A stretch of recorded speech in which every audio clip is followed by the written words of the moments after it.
Good evening. In the gospel, Jesus said, "The works that the Father gave me to accomplish, these works that I perform, testify on my behalf that the Father has sent me." We are also sent by Jesus. Go into the whole world. Baptize them in the name of the Father and of the Son and of the Holy Spirit. We are missionaries. We have a mission. But first, before we fulfill our mission, we have to be one with Christ. And that is one of the mysteries of our faith. God dwells in us. Just like the vine. Sabi ni Jesus, mananahan daw siya at ang Ama at ang Espiritu Santo sa ating puso. Paano malalaman yan? By your works. How do you know that you are sent by Christ? By your works. How do you know that God dwells in you? By your works. By this shall all men know that you are my disciple if you have love for one another. So we become other Christs, and our works also testify. Sabi ni Mahatma Gandhi, Hindu, I like Christ, but I do not like the Christians because they are so unlike Christ. May point din siya. Tingnan mo na lang yung bansa natin. Huwag na nating bibilangin pa, hindi tayo matatapos. Yung mga bagay na hindi makakristyano dito sa ating bansa. Pero lagi tayo, simbang gabi, Nazareno, Santo Niño, yung works ba natin nagpapatunay that we are disciples? They will know we are Christians by our love. It works. Kaya, the summary of Christ, of the spirituality of Catholics, only the word. Ora, labora. Prayer, work. Yung sinabi ni Jesus ngayon, napakatindi. Faith without good works is dead. So kailangan tayo may works. Kasi kadalasan, personalized devotion. Parang it's between me and God. Parang yung kaluluwa ko lang ang ililigtas ko. Hindi yan ang sinabi ng Panginoon. First reading. Observe what is right. Do what is just. For my salvation is about to come, my justice about to be revealed. So kahit kukumplituhin mo pa kasi may superstitious belief eh.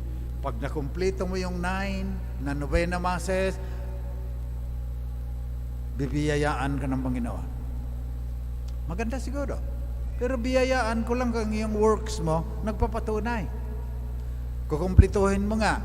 Pagkatapos hindi mo binibigyan ng just wages yung iyong mga trabahador. Hindi ka i-bless ng Panginoon. Iyon ang point ng ating pagnunubena.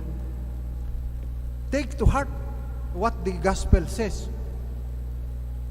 The works that the Father gave me to accomplish, these works that I perform, testify on my behalf.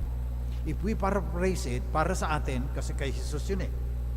The works that Jesus gave us to accomplish, these works that we perform, testify that we are His disciples. If you do not do justice,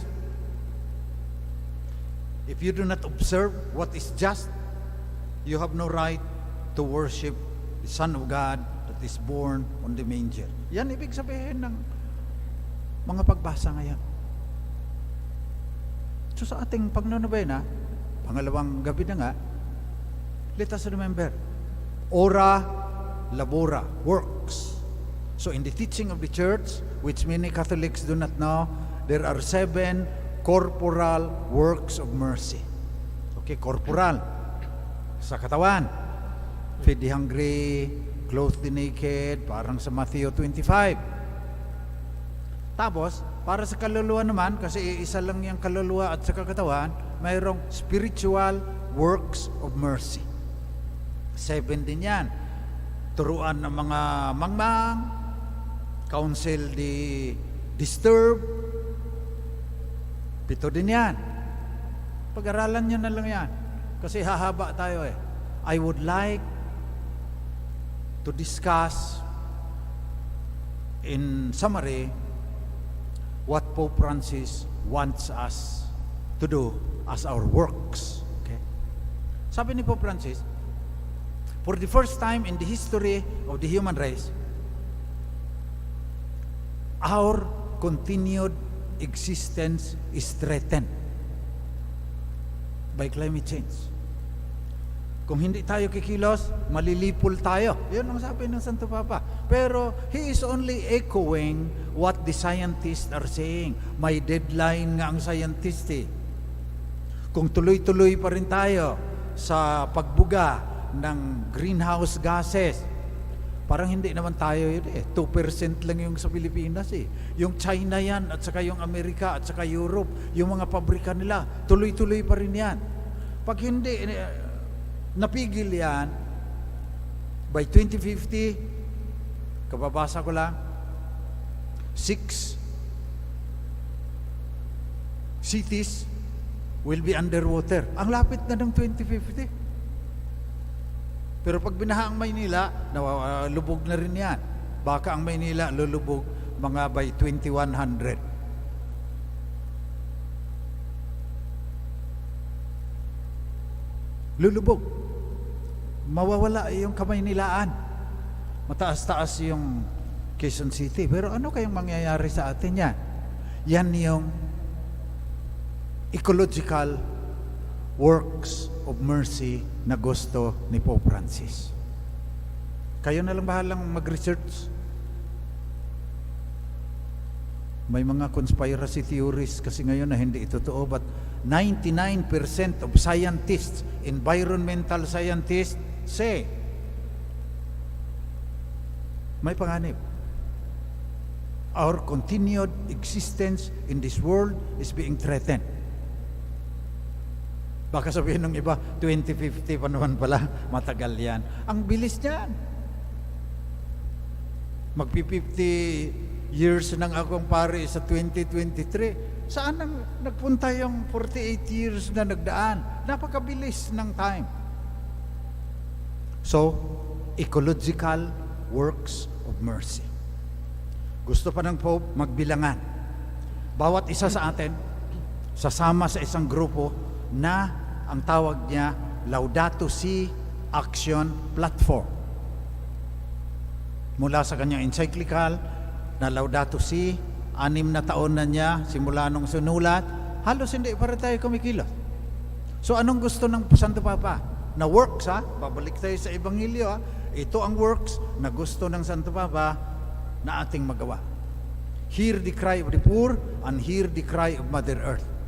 Tapos dagdag pa niya doon sa Laudato Si Action Platform, kailangan magkaroon ng ecological conversion. Kailangan magkaroon tayo ng ecological spirituality na magpapabago ng ating ugnayan, will renew our relationship with Mother Earth. So hear the cry of the poor, hear the cry of Mother Earth. Yung hear the cry of the poor, hindi lang yan na nagpapa-feeding kaya dyan. Maganda din yan. Pero nasa kay Isaiah sa reading ngayon, observe what is right and do what is just. Let us examine our conscience whether we can do that. So ipanalangin ninyo yung mga seminarista, ang finals niyan sa philosophy of nature na tinuturo ko, cosmology. Environmental consciousness. Sinabi ko, talk to the young. Sabihin ninyo yung ating napag-aralan. Corporal works of mercy for the body. Spiritual works of mercy for the soul. Ecological works of mercy para hindi tayo malilipon. So inaanyayahan namin kayo na sumali sa amin. Trabaho ng SBD kasi yan eh. Ang tawag dyan, justice, peace, and integrity of creation. Meron kaming mga coordinator dyan. So sa pagwawakas ko, ng humili dahil pagagalitan din tayo ni Pope Francis kung susobra ka ng 12 minutes isang semester kong tinuturo yung sasabihin ko sana sa inyo.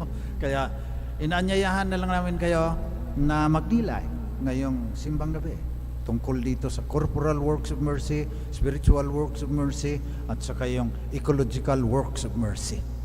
Inaanyayahan din namin kayo mamaya, after the last song,